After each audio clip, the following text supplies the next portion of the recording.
But that's when people like us have got to forge ahead, Helen. Am I right? God, you're sick. Tell you what, I'll go turn the fryers back on and throw some wings in for you. Hey, thanks, Helen. Tummy likey. Tummy want wingy. Did that boar to the head knock something loose? What are you talking about? That 180 you just pulled with the waitress. Why can't you sell like that? I was just having fun. If we didn't get the wings, so what? We still got that meat lover's pizza in the trunk. Hey, you got the wings because you were relaxed, so you had confidence. And that's what it takes to sell. Confidence. Your dad had that. My dad was smart. I'm not. Very true. But there's two types of smarts. Book smarts, which waved bye-bye to you long ago, and there's street smart, the ability to read people. And you know how to do that, just like your dad. He was the best at knowing what people wanted to hear and what people needed to hear. That's what selling is all about. In a way, these people are buying you, not just brake pads. Hey, everybody. It's Tony Robbins. Maybe you're right, Richard. I think I am. I know you're tired. I know you're hurting. And I wish I could say something that was classy and inspirational. You can do it! But that just wouldn't be our style. Welcome to Project Reclamation, where you rebuild, re-energize, and reclaim your life. All right, biggity bam. Good evening, and welcome to another rendition of As the Project Reclamation Turns. Like sands through the hourglass. I am your host, Justin Beckstead, and Timothy James Dean Frick is on the other end of the line. We will be taking your calls this evening and wondering why we don't have any calls to take, because this is not a live show. We're just gonna get random calls throughout the week. Sweet. Yeah, I'm just gonna get all these robocalls about my student loans that are non-existent, but I should pay them off. So hey, I wonder if people actually take those calls and they're like, oh my God, do I have a student loan? And they didn't go to college, but they think somehow there's a student loan involved. They're I'm oh sure my God, yeah, can I give you my money? Can I just give you my money? It's like the Nigerian prince emails. Well, or the IRS emails, this is the IRS calling. You're going to go to prison, but you can fucking PayPal us or fucking Cash App us this $5,000. This is the IRX. Yeah. It's super official. Yeah, dude, the IRS, they haven't even updated their computers in 10 years. They don't have Cash App. I'm sorry. If someone called me from the IRS talking about, I just randomly, it was on closed caption and mute, and it was a doctor's office lobby. But yeah, someone was talking about some IRS scam where people are calling saying they're from the IRS and asking people to PayPal or Venmo or Cash App them money, and it's yeah, no, the IRS sends you letters or they show up at your door. You know? Exactly. And the government is still using those cool cradle things that they put your credit card in with the carbon paper. They go chick chick, you know? They haven't figured out the whole Square or Venmo. I would not yet. be surprised. Yeah, they have just this little old lady named Doris in the back of the IRS Phyllis, office. Doris, Beulah. Yeah, Phyllis, Doris, and Tabula. And what they do is they just take impressions of people's credit cards, and that's how they take payment at the IRS. It's literally carbon paper and basically before 1999. I'm pretty sure that's how they dealt with it. Is the government and taxi cabs are the only reason that the carbon paper industry still exists. Yeah. But it's pretty sure it's science. You can look it up. Dude. So how was your week? It was good, man. Nice. It started off a little rocky. Kind of had a little stomach issue, but it's all good. I bounced back. And are you pregnant? Yeah. I watched Twins over the last weekend, and I was I was having sympathy pains for old Arnie Schwarzenegger. I was like, yeah, maybe I'm pregnant. It could have happened. Yeah, I'm sure weirder things have happened. I was having some morning sickness this morning. Were you? I think it was just a hangover. Yeah, that's probably more likely. Or I have a tequila baby. Oh. I'm not sure what was his name. Was his name Pablo? Pablo Jose. What was the name of the baby? Carlos in The Hangover. Oh yeah, Carlos. Yeah, named his kid Carlos. The one he found today at That's right. Coffee Bean Tea Leaf. So yeah, dude. What about you? How's your week? How's your week was been? good. I haven't talked to you a ton. This week. I know. I've been fucking busy, man. I traveled a lot for work this week, and Where'd you go? Went to Seattle, and then I flew from Seattle down to Portland, and then spent a couple days in Portland, and then went for. And ironically, now it did start raining like as I was about to leave Portland, but it was pouring in Southern California while I was gone. Dude, you guys are like needing it, aren't you? Well, yeah, no. It's a great thing. It's just funny because I left just in time to miss the rain, and I went to the two cities that it rains probably more than in most places, if not anywhere. And the weather was great. I mean, it was cold. It was a lot colder than it is here. I feel like they get unfairly stereotyped because like every time I've been to Seattle, which has been quite a few times in the last 10 or 12 years, like it's been amazing, beautiful. Like I love it up there. Yeah, there's probably like some there's like above average fog in the morning and stuff like that. Yeah, and it's like does misty. rain a lot in both those But places. I don't as far back as I can remember, I've never been to either Portland or Seattle when it's raining. It's almost like it just rained. I have. It's always the roads are wet. I think it rains a lot there, but but they're both cool cities. I think I like Portland a little bit better than I like Seattle. Yeah, I'm on board with that. Portland's although I will say, dude, my Seattle guy took me to some places like outside of Seattle, and I don't know that I've ever really been. And dude, there was some just nice ass places. I don't know if we were in a town called Bothell, which is a horrible fucking city name, by the way. Like spell that for me. Bothell. Bothell. Oh, so it's like brothel without the R. Kind of exactly. I hadn't thought of that. I just thought it sounded like Bothell. It sounds like you're just clearing your throat. Like sounds Bothell. dumb. Yeah, exactly. It just sounds. Or you're saying some like Middle Eastern dish. Like I'll have some Bothell. I'll have some Bothell and some Israeli couscous with some hummus. naan and some chickpea. Yeah, exactly. Something or other. Yeah, sure, why not? So we went to Bothell, and dude, this place is fucking beautiful. It's like just greenness everywhere, and like pine trees, and like there was this cool little fucking creek or river. I'm not sure exactly when a creek becomes a river running through, and like everyone had like these little boats, and I don't know. I was like, dude, I could definitely do this. Like, it's very outdoorsy kind of thing. Yeah, but, that's what I like about Portland. Is like it's like accessible outdoorsy. It's not like I have to wear North Face or like own a pair of climbing spikes. But if you did, you could, or you could just be like, hey, I want to go ride my beach cruiser down to the food trucks and maybe get a voodoo donut, and they're cool with that. Food trucks, yes, the food trucks are amazing. What was I going to say? Portland is cool, man. And it was I went to I was with my girl in Portland, not my like romantic girl, like the girl that works for me in Portland. Yeah. And she took me to the VA, and because that's what we do. We work the VAs. But so the VA is like up on top of a hill, and it's connected to OHSU, which is Oregon Health and Sciences University. It's just your big university hospital, whatever. I'm sure you guys have like a Vanderbilt hospital. Yeah, Vanderbilt, is that it? That's the okay, Yep. cool. Yeah, and like we have like UCSD out here. So anyway, dude, we're going up this hill, and it was like driving to fucking Tahoe. Like we're going up into like the mountains, and there's all these like just rich like dense pine trees, and like it's beautiful. And I was like, wow, this is awesome.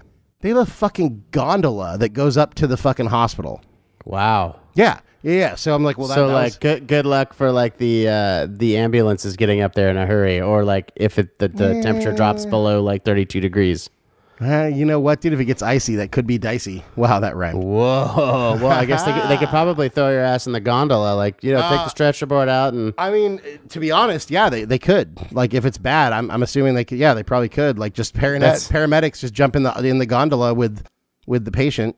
It seems such like a stereotypical thing to have in a city like Portland, is a gondola that goes up to this university hospital. I would like, I guess like it's probably awesome though, because you can probably park at the base, and if you work at the hospital or You know, you don't have to worry about driving up there. Or it could just be, I mean, the drive wasn't that bad, but I could imagine if it was snowing there and it got kind of icy, it might be a nice thing to have. However, I guess what I'm saying though is it was beautiful, and I was like, wow, this is so cool. Like, how far away from the city are we? She's like, oh, the city's literally like right there. So then I want to go get hurt and go to this hospital. As we kind of turn the bend, like literally, you're in what seems like, you know, like the mountains of like Lake Arrowhead or Big Bear or like Tahoe or wherever, and literally, as you turn the bend, you look just down the road, and like downtown is like right there. Like I was like, dude, this is fucking cool. Like it's a cool city. Nice. So yeah, dude, it was cool. A lot of flying, and flying just fucks up my back. So thankfully, you know, I got to see chiropractor Dr. John today. But moving some bones. It was kind of cool. Like, you know, normal plane on the way to Seattle, and it was sweet because I had a whole row to myself. Yeah. The plane from Seattle to Portland was this little puddle jumper. Oh, the ones that look like gooses. Dude. Yeah. It was Alaskan Air? I've been on, it was Alaska. It was Alaska, which I like Alaska, but it was one of their, operated by Horizon Airlines. It was like a little, like, it might have even been a prop plane, dude. I'm sure it was a turboprop, but they're the ones that with the wing that's over the top of the fuselage, and they have like the long. I feel like those planes look like gooses.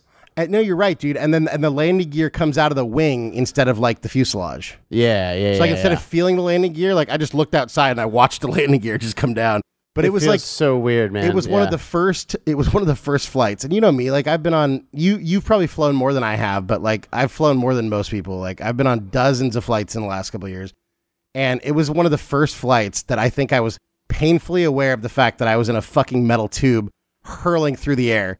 And I could die at any moment. Like, it was just like, wow. Usually flights are like, okay, I know I'm in the air, but whatever. It seems chill. Well, this was like, oh my God, this is the problem with those is that, first of all, the wing is above the fuselage, so that adds a whole different feeling to the way that you're sitting, because you kind of feel like you're hanging. And maybe it's a psychological thing. It's like riding Viper instead of any other ride. Exactly. And it's also the turboprop too. It adds, you're not going as fast, you're lower. So you're feeling a lot more turbulence, which what I feel like a little bit of is like, you know, if you're in a small boat in the ocean versus like a cruise ship. Like a cruise ship, you don't feel anything.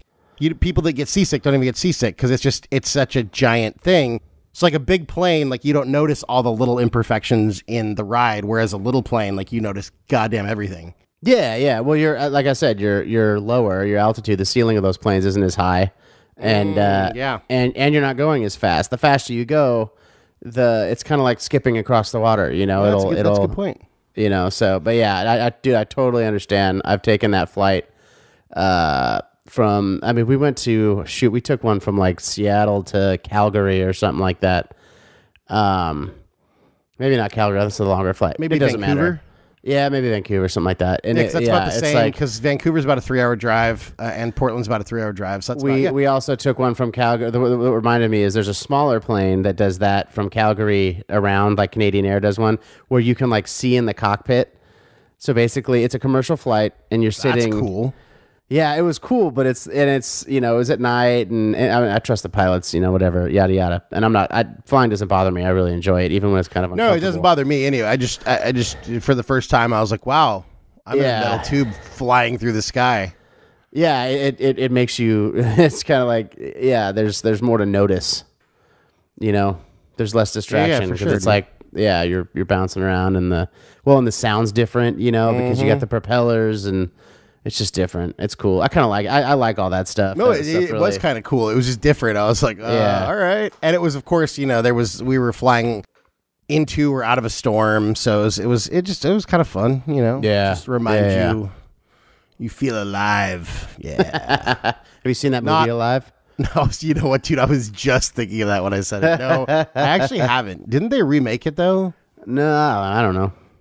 The one I saw was like in the late 80s, early 90s. It's like a rugby team that like crashed. Yeah, and they soccer team, a rugby team, and they had to eat each other to stay alive, or eat the people who had passed away to stay alive. Yeah, I mean, like I'll be honest, like if I definitely the feel good movie of that winter. Oh yeah, dude. Or summer, I mean, if I died, I would hope that people would eat me. Yeah, nicely marbled. Well, and like, if once I'm dead, I'm no good to anybody. So, like, if you can save your life by eating my dead body, like, go for it. free range Wagyu Tim. I mean, I've tried to talk to my dogs. Like, if Brett was ever gone for an extended period of time and for some reason I died, like, I don't think my dogs would eat me, but I would hope that they would eventually, because I'm not going to feed them because I'll be dead. Well, yeah, I mean, that would be, yeah. That'd be But in a all long reality, they would find my dead body and they'd find the 2 dead dogs lying over my dead body. Like, sad, because that's just how they are. Just because they're lazy and they're No, like, because they would just be so sad, I think. yeah, that's true. Dogs are awesome. Dogs are pretty awesome. Yeah, we went to we called on this one podiatry clinic and it was almost closing time, and we're talking to the one of the nurses, and these 2 little paws, this little head pop up onto the desk, like, and this dog starts barking at me, and it was a 5-month-old Old English Bulldog. Oh yeah, that's awesome. Do you know what an Old English Bulldog is? Yeah.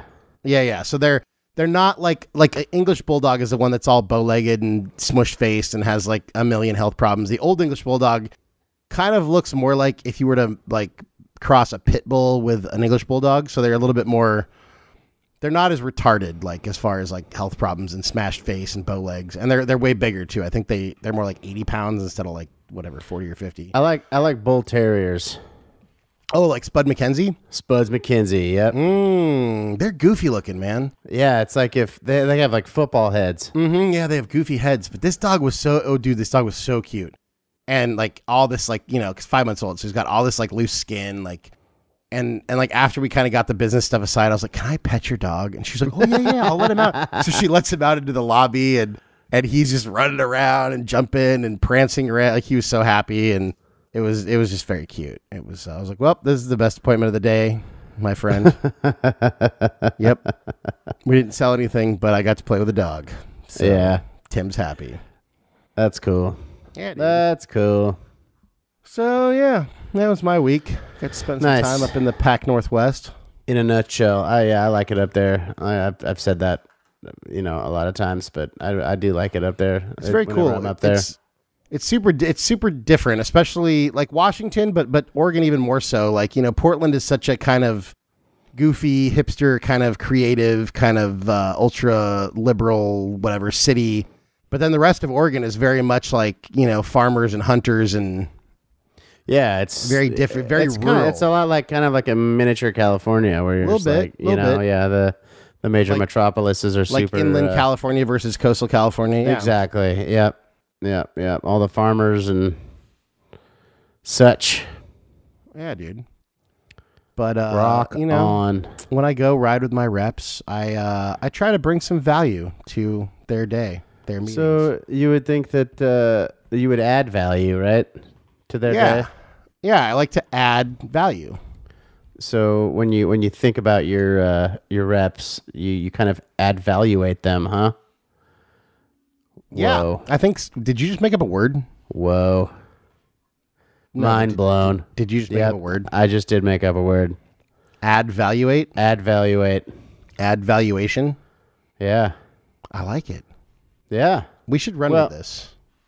It's not quite evaluate. It's better than evaluate, because evaluating evaluate is just has no action in it. An analysis. Exactly. It's very retroactive.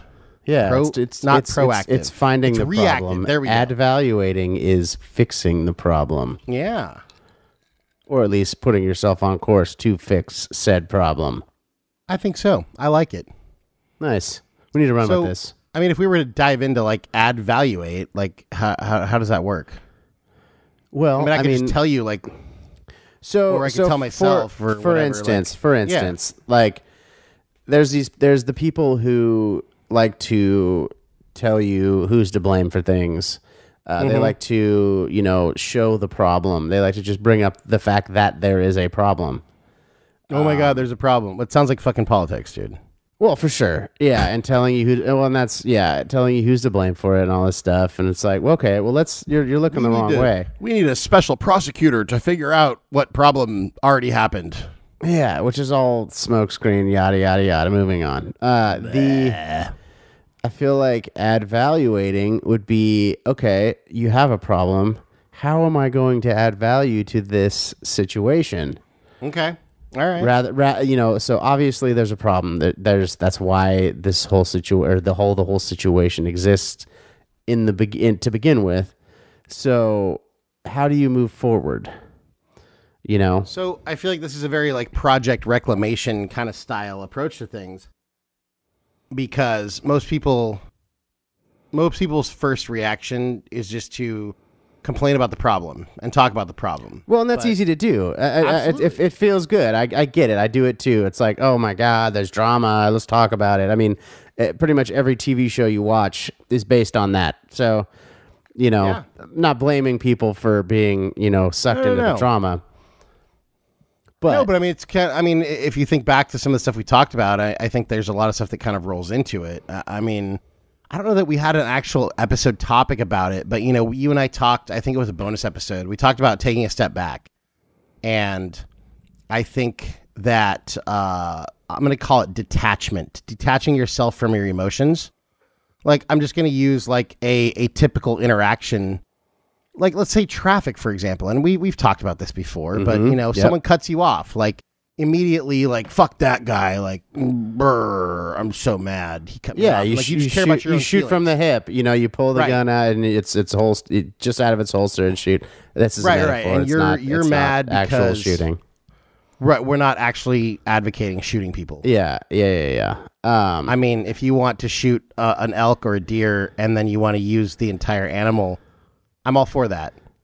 But what you're trying to say, or what you were trying to say before I rudely interrupted you, was the if you didn't rudely interrupt me, then this wouldn't be Project Reclamation. Let's be honest. Well, likewise, bro. Oh no! I meant that wasn't directed at you. I just meant if there was not a rude interruption, if we weren't from like one stumbling party over each other's conversations, right? Exactly. No, it's like. So, like, you gave the example of, being in traffic, somebody cuts you off.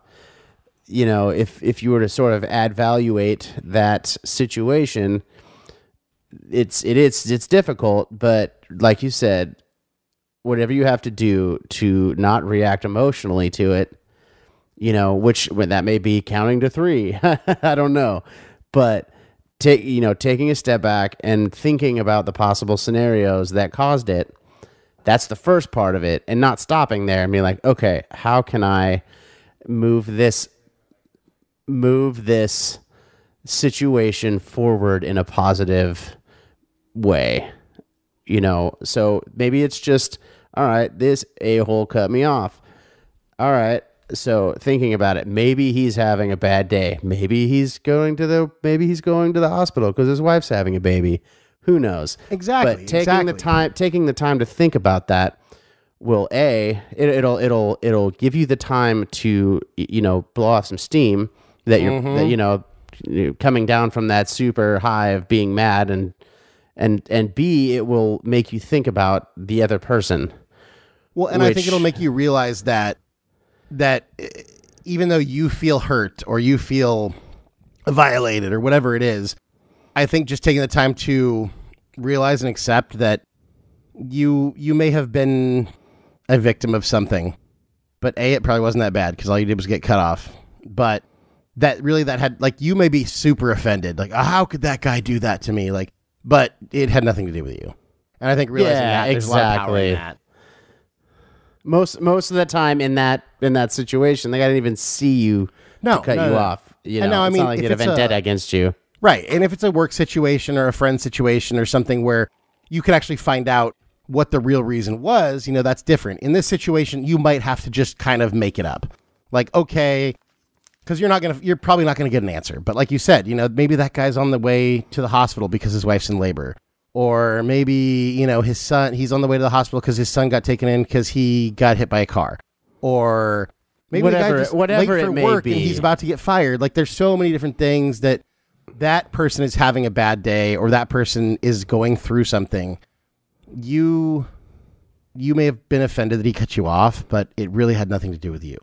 So that's that whole take a second, whether it's a situation with someone you know or someone you don't know, just take a step back. Take a step back before you do something stupid. And honestly, if it keeps you from, and I always bring that, my dad kind of was a hothead sometimes. not all the time, but I remember him reacting this way. Somebody cut him off, and he got all mad, and he like kind of jumped out of his seat while I was driving.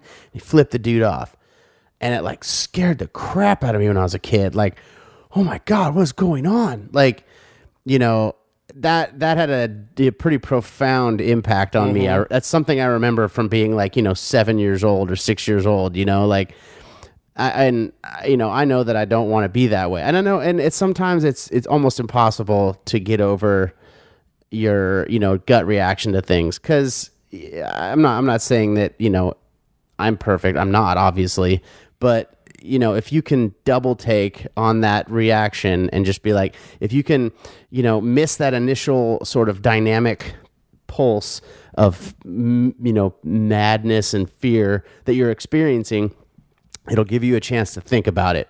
And, right. If you have a kid in the car, this is just this example that we're talking about, but, that'll add that value to that situation where your son or your daughter, whoever else is in the car, will not be traumatized, and they will see that's how you pass that little bit of wisdom on, There was one time where I was in the car and I was driving, and like kind of by my house, like if you get onto Friars, if you get onto Friars right by my house, like there's literally, you have, as you kind of merge onto Friars, which it's not a freeway, it's a highway, but it's like, a pretty fast moving highway. Yeah, it's like, but you have like two lanes, 2-3 lanes on either side. For a whole like half mile or whatever. It's like 3 lanes either way.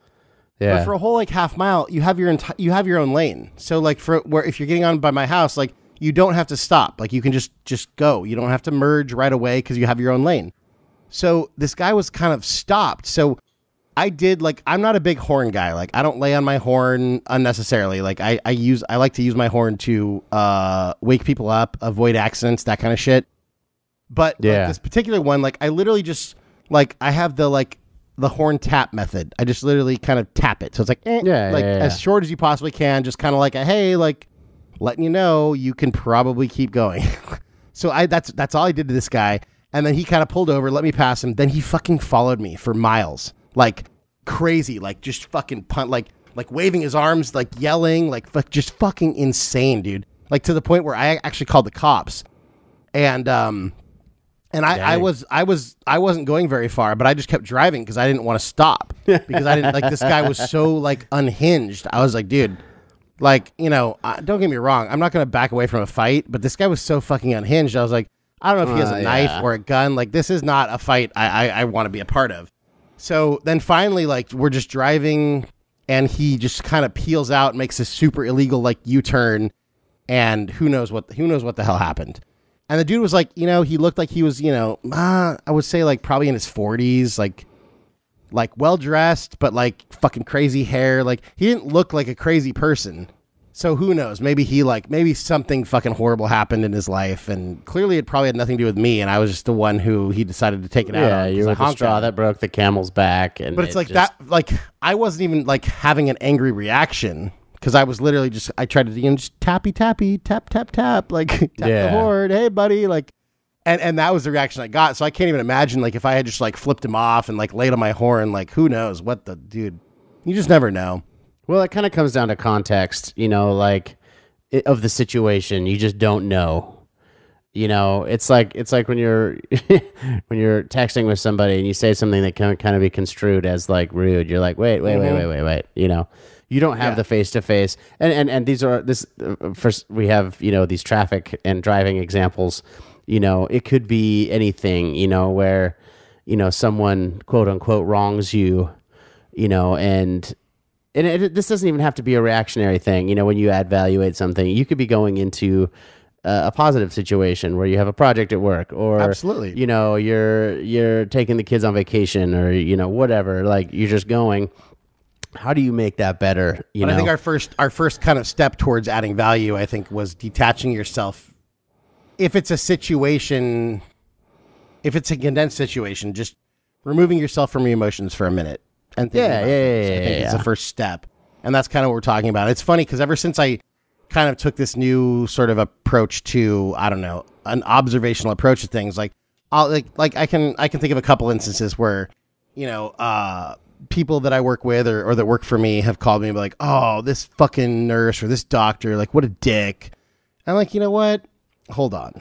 Like, you don't know. Like, don't jump to first of all, you have to work with this person, so don't jump to that conclusion. Second of all, like, you know what? And then, who knows what's going on in that person's life, dude? Maybe that guy's wife is just a bitch, like, or maybe his kid is like, who knows? There's so many different, like, and so now, like, whether I'm completely fabricating it or not, if someone's like a complete dick, like, I just think of like, I feel bad for that person because like something horrible is going on in their life, or they're just unhappy for some reason, and I don't know what it is, and it just changes the whole dynamic. It's like I'm never like offended when someone's a dick to me or a bitch to me because I just like I immediately jump to like, God, you're miserable and I feel bad for you. Like, I wish I could help you. And what's wrong in your life? 9 times out of 10, if you approach them with some sort of like love in a way, like, hey man, like, because people put up that wall and they become abrasive as a coping mechanism, and stuff like that. Absolutely. So I mean, I think if you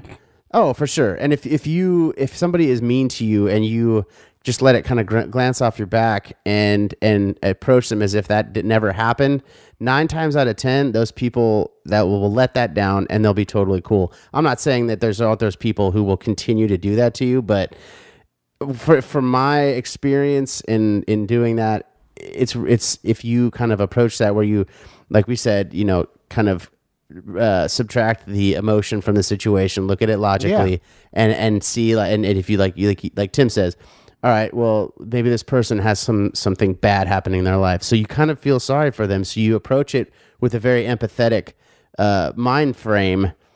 They react, like I said, 9 times out of 10, awesome, and it's like, okay, cool. You just completely diffuse that bomb, well, like if I go call on a doctor or something, and I kind of come in a little hot, and not like hot headed, but just like whatever, a little too businessy or whatever, and they react just like what. And I just take a step back and I'm like, all right. I'm like, you know what? My apologies. Like, I approach this completely wrong. Like, sometimes, or like, it's a lot of times it happens with like these front desk people who don't have a ton of power, but they have a little bit, so they like to flex it. Well, they're the gatekeepers, so exactly. And that's their job. That is a little bit of power, yeah. So you kind of walk in and or like, I've been with some of my colleagues or reps, and they come in, they're like, hey, like, is Dr. So-and-so? And they're like, oh no, he doesn't. I'm like, you know what? I'm sorry, Stephanie. Like, we kind of came in a little hot on here. Like, let me start over. How are you today? How was your day? And then like you make that person matter. And sometimes that's all it takes. Yeah, like, for sure. Like, oh, you know what? The doctor does have a few minutes. Hold on. Let me. And I was like, I try to tell people, like, dude, just these, like, everyone matters. Like, everyone that you.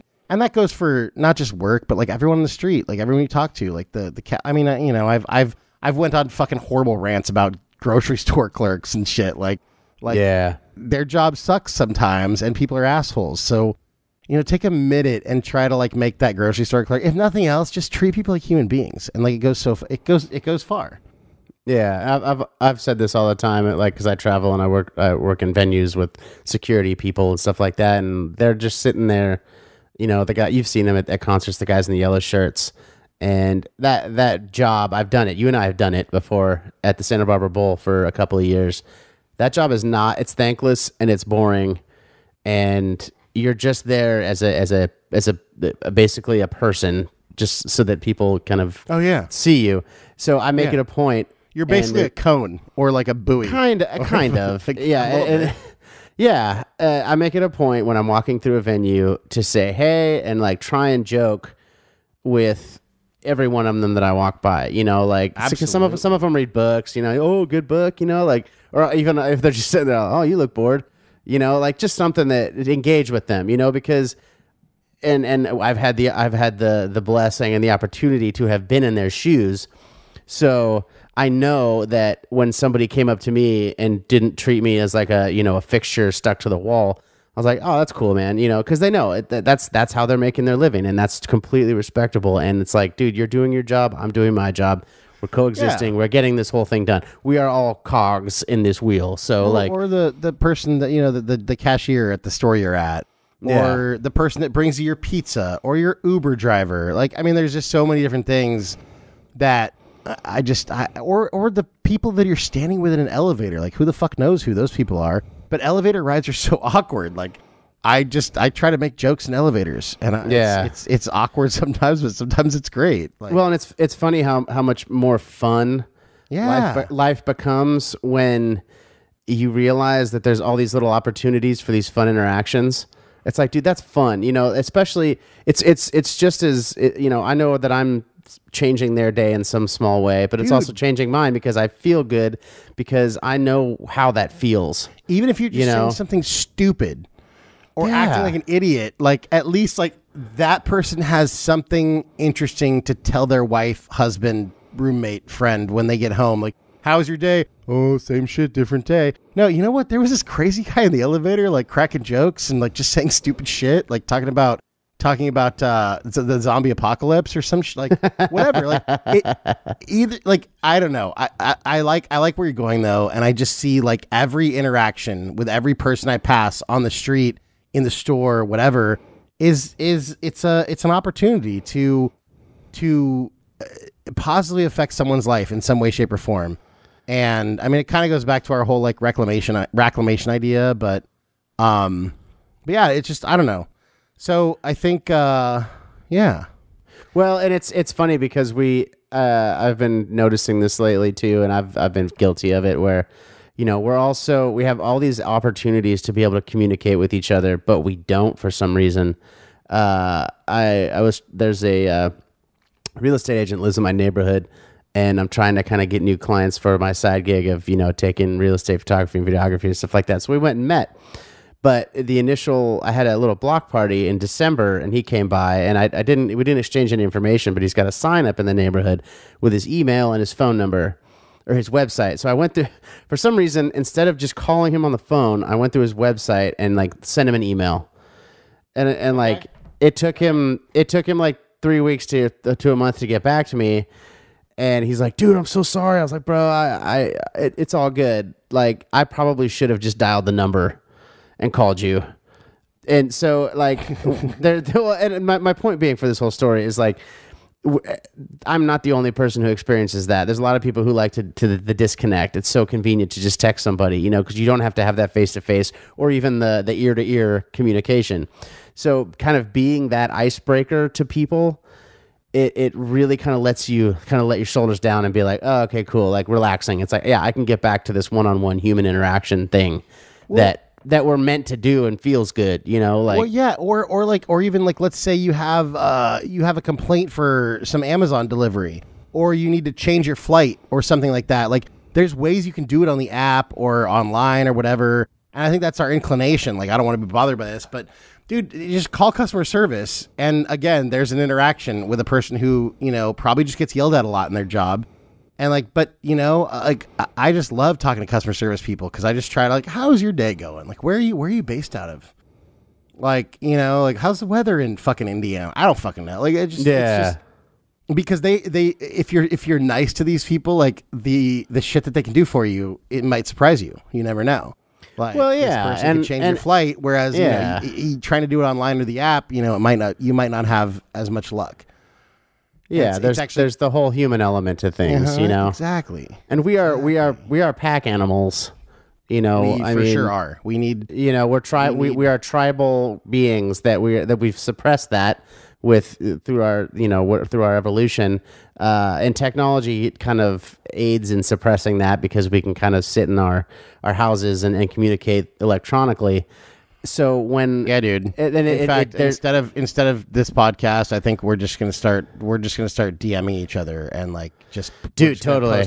We're typing it out, transcript and having Mr. Inspiration read our transcripts. Mr. Inspiration can just read everything, because we don't need to talk. I don't. But when you actually, like, I don't know what I'm obviously not a psychiatrist, psychologist, or physiologist, but I know that there's some chemicals released when you have an interaction with somebody that feels good. It's like, you've had a meaningful interaction, whether it's just a hey, what's up, or a conversation, right? That's what you're supposed to do. That is a human's resonant frequency, is communicating with another human. Absolutely. So completely off topic. Casey just called me, and I sent him a text message. I was, hey, we're recording. I'll call you back in a little bit. And then he sent me a text message that says, JB touched me inappropriately on Fremont Street. Which time?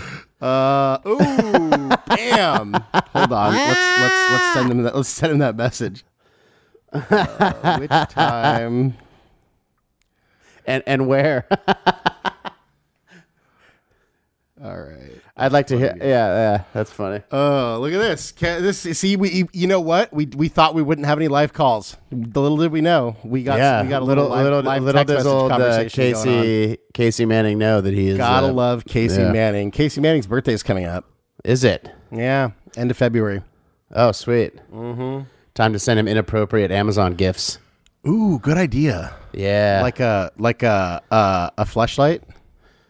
Might be a little inappropriate, but I'm thinking more like, a bag of gummy dicks or something like that. Oh, okay, yeah. I was thinking like the Steve Chang fleshlight. Because they took those molds of us like recently. I think that's what they did with them. I don't know. Yeah. Weird. So for those of you who don't know, Casey Manning is one of the people that works with Tim. Yeah, and he's a good friend. He's he's a good. Been one of my good friends for a long time. He's a good dude. JB and I have hung out with him. JB's met him. We're all buddies. JB and I have done a couple of projects for him as far as commercials. He does some stuff on the side with Amazon. He sells stuff through to Amazon. Pin sights or True Sights by Pin Sights. If you need a laser rangefinders. If you need a laser rangefinder, go on Amazon and find True Sights by Pin Sights. Casey. Yeah, and we did the video. We did a commercial. Yeah. Fun stuff. Yeah.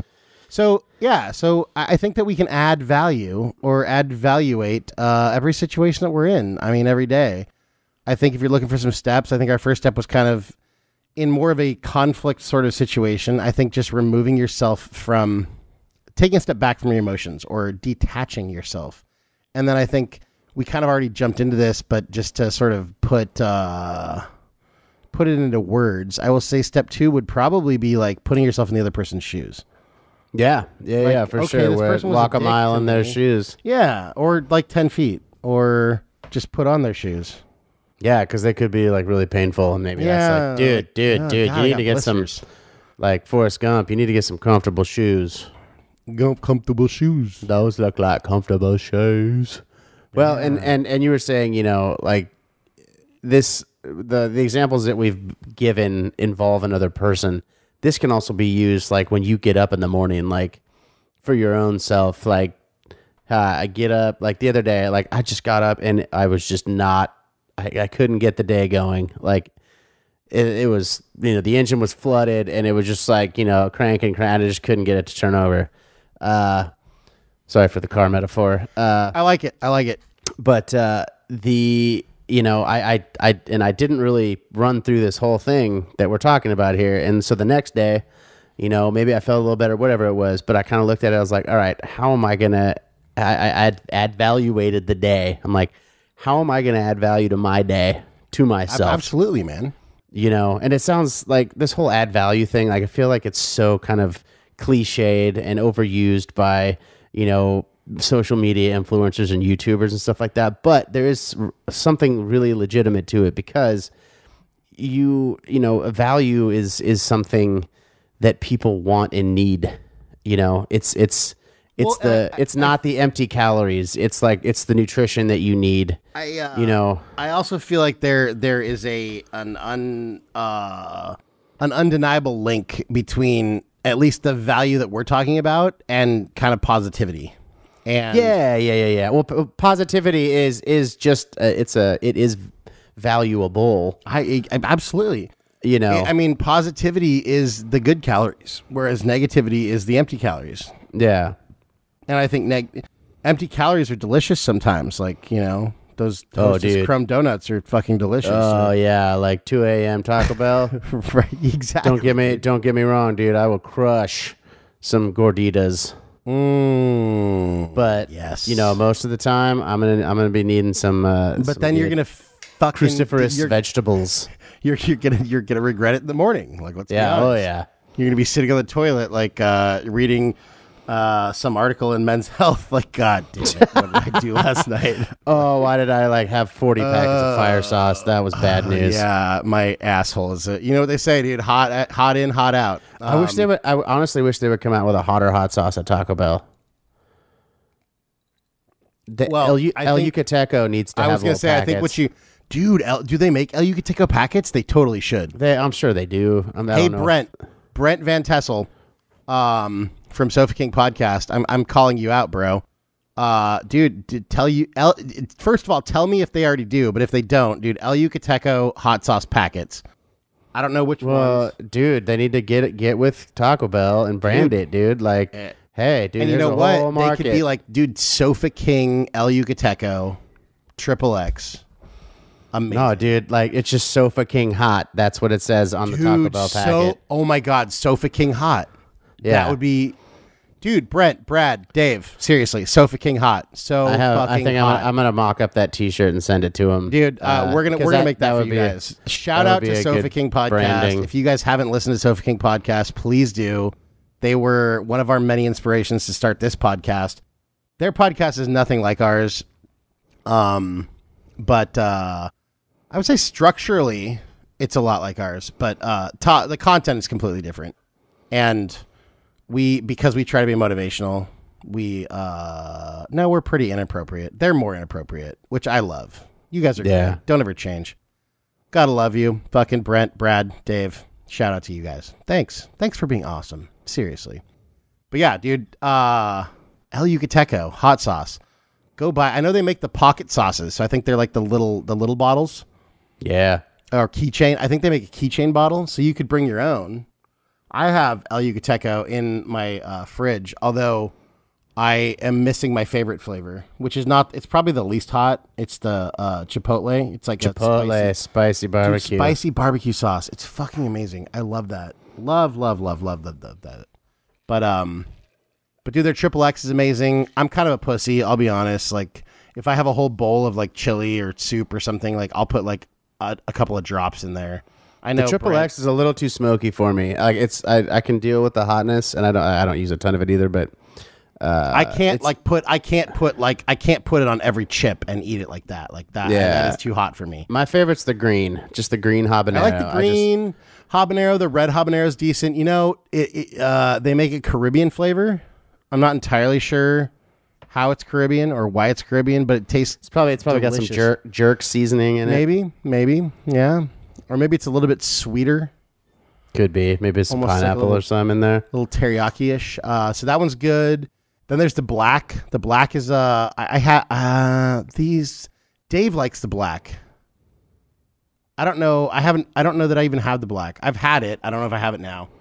And I don't know what the black's good on. I pretty much use XXX or the red. That's pretty much what I use on everything. But Chipotle is amazing. That is my favorite flavor. And maybe I agree with you. I like Chipotle. Just fucking delicious, spicy barbecue super sauce. Hardcore. It's so good. Oh my god, it's just hot enough to where it's and I can super good flavor, and it's just hot enough to make food interesting. That's what I love about all theirs. Even the XXX, which is don't get me wrong, it's hot as fuck. Like I said, if I have a whole bowl, I'll put literally 2 drops in it of whatever I'm eating. But it's one of those, like, there's a lot of just hot with no flavor. Just to be hot. It's just like a fucking pissing contest or like a dick measuring contest. And there's a lot of hot sauces like that. This one is like hot, but it actually has good flavor. It's like classy hot. Yeah. And I mean, they do have a jalapeno one. I don't know that I've really had a whole lot of experience with that one. And then they have the Chipotle one. But other than that, all their other ones are habanero based. We celebrate their entire catalog. Hot. Yeah. Yeah. It's like Michael Bolton. Amazing. They add value at your food. Dude, they add value to your food. They add value at your food. And the only reason I know about El Yucateco is thanks to Brent Van Tessel and Sofa King Podcast. So thank you guys. You're awesome. We love you. So, and another shameless plug of products that we use that we're not sponsored by any means. A buddy of mine, I had a meeting with him the other day, and he handed me a 3-pack of these field notes.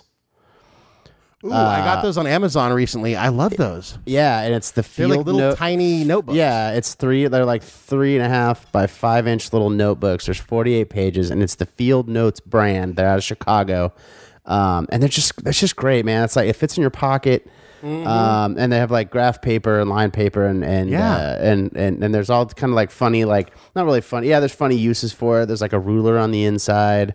Because they're literally made for like field note, like surveyors or like construction people. Well, yeah, or, whatever. It's basically this company. It's a very solid design. Like you look at it and you're like, this is useful, but it's also like it's like a beautiful product. Like. It's just I don't know, it just feels good. Like you look at it and you're like, there's a lot of thought went into this and there's not a lot of wasted effort. It's all everything that they thought about, went into it, and they I love it. Yeah, they added value to something to just paper, and or a little notebook, and with little funny sayings or like whatever it is. Well, not that this is not isn't necessarily like exclusive to my industry, but like being a salesperson, like you typically need to write notes on something sometime.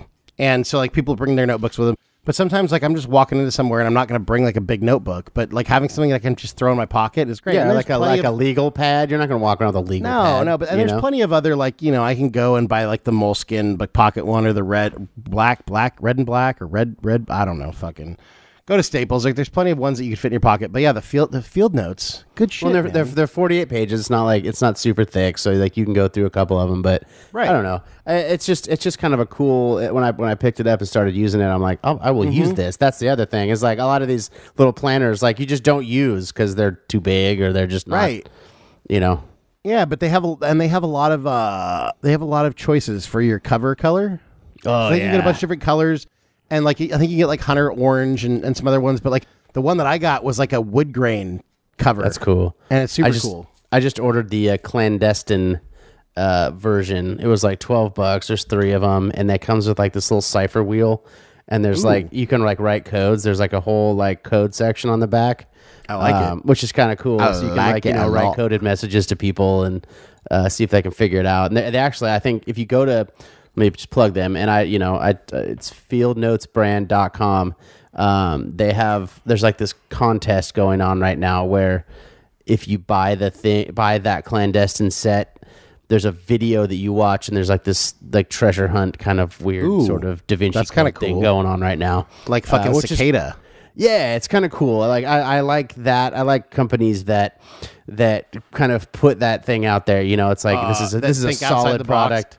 And it adds fun. It's fun, it's kind of fun. So, well, it's like they're adding value to their marketing. Crazy. Oh, no way.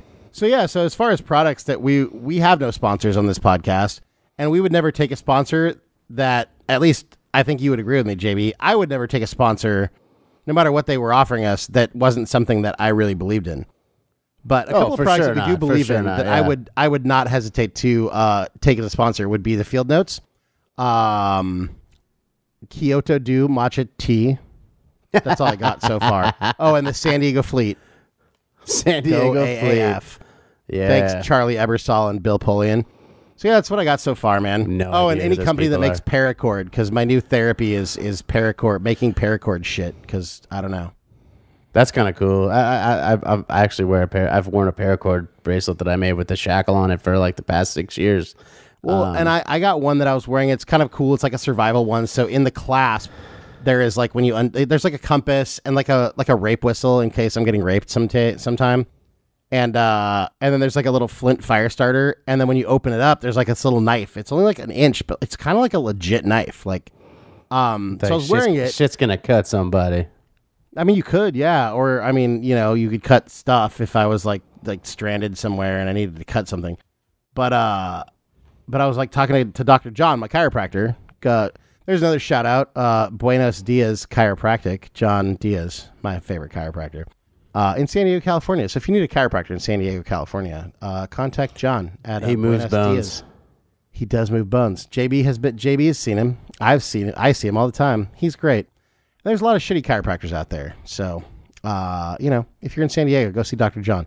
But he was like, dude, he's like, that's a cool paracord bracelet. You should just buy some paracord and like make them. It's really therapeutic. And judging by how tight all your shit is, you don't really do anything therapeutic. I'm like, you might be right, buddy. So like I ordered some paracord on Amazon. I made a lot of cool bracelets for my friends. So yeah, Nice. cool. But yeah, so I try to add value to my friendship bracelets. There you go. Hey, that's value, man. That's I made you one today. It's very cool. A length of 'Cause paracord that your JB, friends did not have before that. Exactly. And JB, and the whole point of paracord bracelets is that you have this thing that looks kind of cool, but in a pinch, you could take it apart, and then you have somewhere around 10 feet of paracord. Most of the shit, if you get the good shit, can hold, it's braided up to like 550 pounds. So if you needed to like tie something up or rappel down a fucking rock wall or make a belt, or make a belt or make a shelter or tie some shit down that's in the back of your truck or on the roof of your SUV, whatever. Yeah, a lot of uses. For sure. So, yeah, I made JB a cool one today. I made it with camo and hunter orange. So Hunter I'll orange. send that so to that you way, eventually. so that way nobody will shoot me if I go hunting. Exactly. Because I'll just have to hold my wrist up and be like, if you you go can hunting see with me. Dick Cheney, he will not shoot you. Well, he probably will. Yeah, he probably But will. that's fine. Whatever. I don't think I'm going to go hunting with Dick Cheney Probably a anytime good idea. soon. So Probably a good idea. Don't go hunting with Dick Cheney and don't piss off the Clintons. most dangerous Then game. you won't die. Yeah, I'm not gonna mess with that Right. for sure. So yeah, dude. Add valuation. Basically, the moral of the story, and to simplify it, is, you know what? Look at every situation that you run into, how you can make it better. It's kind of like camping, when you're like, Yeah. leave every situation, and this is not something that's going to happen all the time. But if you even if you do it half the time, where you leave every situation that you come into just a little bit better, first of all, it's going to make you feel good because you know that you did a good thing. And second of all, it's going to make the situations around you in your little bubble a lot more awesome to be a part of, because Right. you're just going to be creating positive energy and getting out there and helping other people do the same, leading by example. I'm a huge proponent of leading by example. I agree. And sometimes, especially in today's age, it takes somebody doing it rather than saying it, because you see it and you're like, oh, he can do it, I can do it, or she can do it, I can do it, And I think human beings we're very suggestible. But I think we're absolutely. suggestible, especially in actions. So, if you see a piece of trash, and I mean, this kind of goes right into your camping, analogy. If you see a piece of trash and you pick it up and throw it away. Even if it's not yours, especially if it's not Right, yours. especially. Yeah, you pick that up and throw it away, then whatever. Let's say there's 10 people around. 6 of them will be like, oh, look at that fucking douchebag picking up trash. But then if one person's like, you know what? I'm going to pick up the next piece of trash I see. Then you know what? You made a positive impact. Yeah. And like you said, dude, influencing your circle. I mean, we spend so much time, and if you've listened to this podcast for a while, my whole experiment over the last year has been to kind of detach myself from all of the bullshit that I can't control and take a very serenity prayer approach to life. I used to be so involved in paying attention to politics and stuff, and not that you shouldn't pay attention to current events, but if there's a fucking volcano erupting in Hawaii, or if Trump is doing something stupid, or if anything is happening that I literally cannot control one iota, then what's the point in me spending time and energy worrying about it? But if I can go interact with people in my circle or in the people that I interact with, if I can help JB have a better day, or if I can brighten the day of someone I ride an elevator with, or someone I meet at a grocery store, or someone I walk by on the street, if I can have the maximum amount of positive impact on the people that I interact with every day, if I were to do that, and JB were to do that, and everybody were to do that, and we were all to kind of put a little bit of effort into positively affecting the people that we interact with in our circles on a daily basis, I feel like the world would be a better place in 2 days. Yeah, I mean, it's one of those things where, like Tim was saying, if you were to do that, the crazy shit that you're reacting to emotionally, you're curing it from the inside, doing what we're talking about. You're not complaining and trying to fix that problem. You're completely eliminating your attention from it, and you're going to where you can affect, and you're affecting it in a positive way. And that's killing those cancer cells, man. Exactly. And if And if you have that kind of approach, like, okay, this person, like, how can I make their life better? It just kind of changes your approach to everything. That way, if someone is a dick in line at the grocery store, instead of being a dick back to them and being all offended, you're gonna be like, you know what? I wonder, like, since I have an active, proactive approach to making people slightly happier than before they met me, or before they talked to me. Then when that person says something stupid in the line, instead of being like a dick back to them and just starting some needless, stupid argument based on emotion, you'll say something else and you'll kind of take a different approach to it, and you'll be like, so you know what? I'm sorry. I didn't mean to.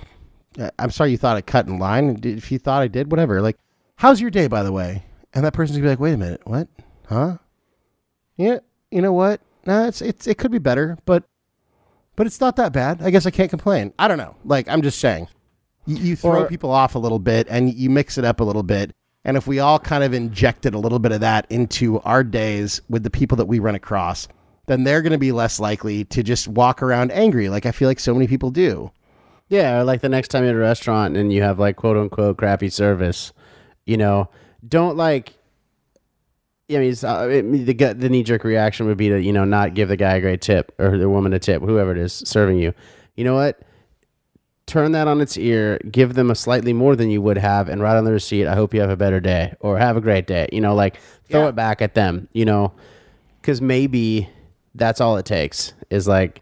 You just don't know. You don't know what's going on. You don't. So you know what's in your head, and you know what you can do to help them. And that's what it's all about is feeling secure in yourself enough to, help other people. And that's that turning the way that you're looking, not inward, but outward. And honestly, that's the whole point of this whole thing, is to look outward and help people. It kind of makes everything more fun. Oh, absolutely. And then I'm not always just waiting to be offended by somebody so that I can yell at them. Like, well, and you're not reacting; you're being proactive about it. It's not like, or even but then I feel like with that mindset, when you do react, you react in a very different way. If some waiter gives you lip, you're like, hey man, like, everything all right? like, how's your day, by the way? Like, or you can think about it. It's just if the sole purpose of doing that is just to take a step back and think about the situation, you're going to think about the entire situation in a completely different light. Well, then you think about, like, okay, this waiter, this person, whatever, they're having a bad day. And if you have the chance to interact with them, like if it's a waiter versus someone just cutting you off, just think about it. Like, okay, they're having a bad day. Something happened, whatever. If I was a waiter and I was having a bad day, like, what would I want to hear? Think about that. And then, do that. Maybe it's just simply, like I said, if you start by just treating people like human beings, I think that's a damn good start. It's very golden rule-ish. Yeah. We're just taking the theories of 1,000-year-old Buddhist monks and repackaging them in a millennial way. We're just sort of taking that. But you know what? There's not a ton of original thoughts out there, so you know what? It's cyclical. Maybe you didn't know what the golden rule is, and maybe you just listening to this podcast should be like, "What's that?" The beard and the sandals. Yeah, Jesus, right? Yeah, Jesus. I think he was. Was he? He was a guy. He was a guy. Yeah. Well, some circles say he may have been a woman. Hey, it doesn't matter. He was a person. He was a person with some good shit. He was a being that wanted you to live a better life. He wanted you to live a better life, and regardless whether you think he's a demigod, the son of God, or just some fucking person. Or a woman, a man, doesn't fucking matter. Either way, we just Jesused a bunch of people, dude. That's pretty awesome. He has some good ideas, and honestly, it kind of just boiled down to, I mean, like, dude, he was like, I'm gonna go hang out with fucking homeless people and people with leprosy and prostitutes and criminals and try to make their lives better. Because you know what, everybody deserves a little bit. Everybody deserves a smile. We totally just J-rolled our listeners. Yeah, we just J-rolled everyone. That's awesome. Like, what's up? We just brought it back to Jesus. Yep.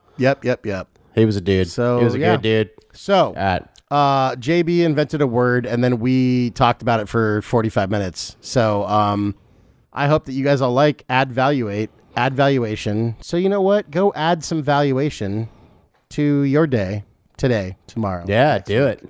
Yeah. That's pretty much all I got. Me you too. Got anything, JB? No, I have left it all on the field. Me too, man. I like it. I think It's time to go. It's time to go drive the truck back to the house, go to bed, get up tomorrow and watch films. I'm just kidding. I'm sticking with my high school football. Wow, metaphor. I'm an idiot. I'm an idiot. Yes, it's all yes. good. It's and then tomorrow. It was really ill we placed. can get up and we can do some stretching and then go into the fucking trailer and watch. Yeah, films I could go to Blenders in the Grass and get a red orange, and then go to Einstein's Bagels and get 3 plain bagels and schmear. Yeah, with the chive and onion schmear and polish that off during films. And then after films, we can go to Carl's Jr. and get 2 double bacon Western cheeseburgers each. Yeah, that sounds delicious. That's probably why I'm high fat. school football. That is, fun stuff. Those were the days when you could go to Carl's Jr. or Hardee's, depending on which side of the country you live on. Yes, if you live east of the something. Dude, I can taste it. Do the double Western bacon cheeseburger, 2 patties, cheese, bacon, barbecue sauce, and a sesame seed bun. Oh man! And this wasn't even that didn't even hold a candle to the ultimate cheeseburger at Jack in the Box. Dude, bacon Western, awesome. Wait, so are you talking about the bacon ultimate cheeseburger? I don't know. It was it could have been it was cheese meat, and that's it, dude. Like, yeah. I'm hungry for something we had I a shouldn't lot. eat. We had a lot of terrible food back in the day. Yeah, we really did. But you know what? It was delicious. Yeah, but when you cross the 30 mark, you start to feel shit a lot more. Oh yeah, I can't do that. Like No. I have one drink now, and I'm like 2 weeks later, I'm like I'm still hungover. Mm-hmm. No, I'm just kidding. Not really, but it's pretty bad. No, you and I are pretty good at that. Well, and it was switching to the to clear liquor, but I refuse to drink vodka or gin, so clear tequila for me. It definitely gives you less of a hangover, I have found. So yeah, for sure. And we'll end on that note. Well, you all, thank you for listening. Have a fantastic day. Shout outs to Field Notes, Kyoto Dew Matcha Tea, Sofa King Podcast, El Yucateco, and that's about it. And all of your neighborhood friendly grocery store cashiers. All of your grocery store cashiers.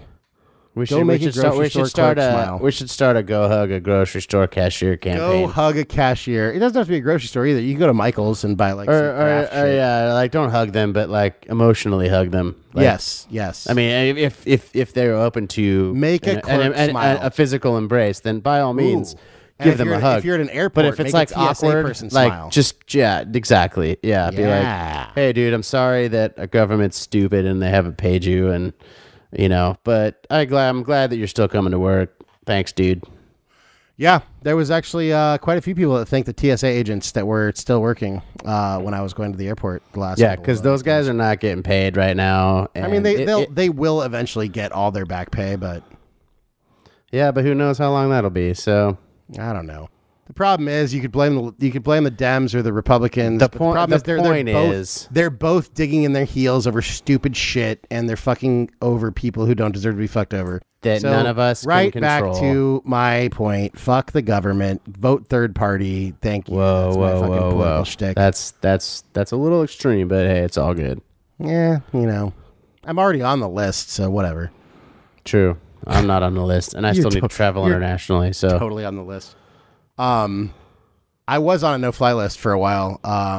That's a story for another time. What, like, you didn't like flies or something like that? No. Yes, exactly. Like I said, story for another time. No. All right. Well, I'm gonna wrap this up now, dude. Well, you all have a great day.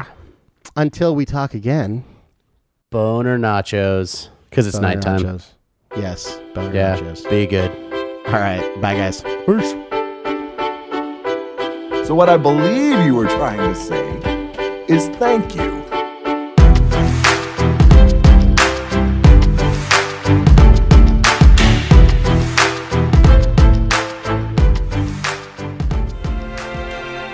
Some of you young folks been saying to me, "Hey, Pops, what you mean, what a wonderful world?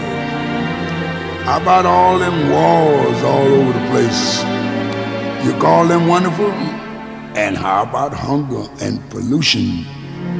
they ain't so wonderful either. But how about listening to old Pops for a minute? Seems to me it ain't the world that's so bad, but what we are doing to it.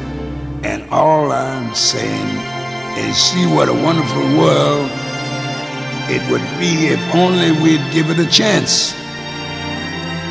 Love, baby, love. That's the secret.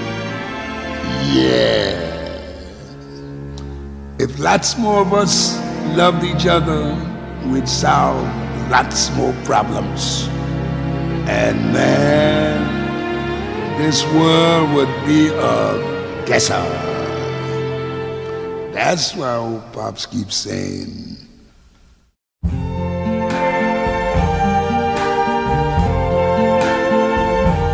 I see trees of green, red roses too. I see them bloom for me and you. And I think to myself, what a wonderful world.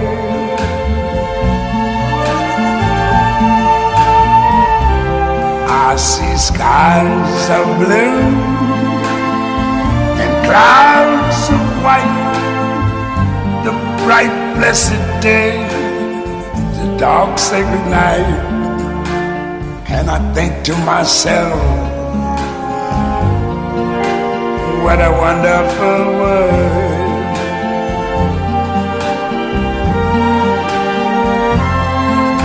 The colors of the rainbow, so pretty in the sky, are also on the faces of people going by.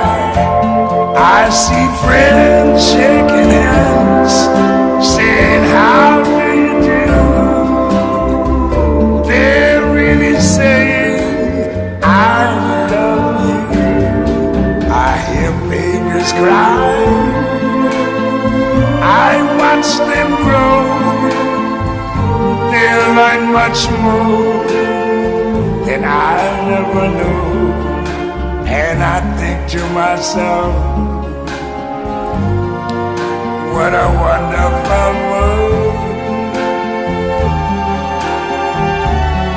Yes, I think to myself, what a wonderful world.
Bluebirds fly.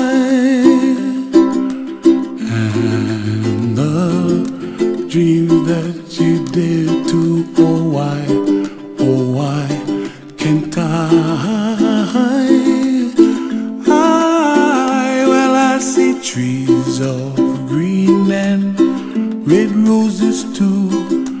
I watch them bloom for me and you, and I think to myself, what a wonderful world.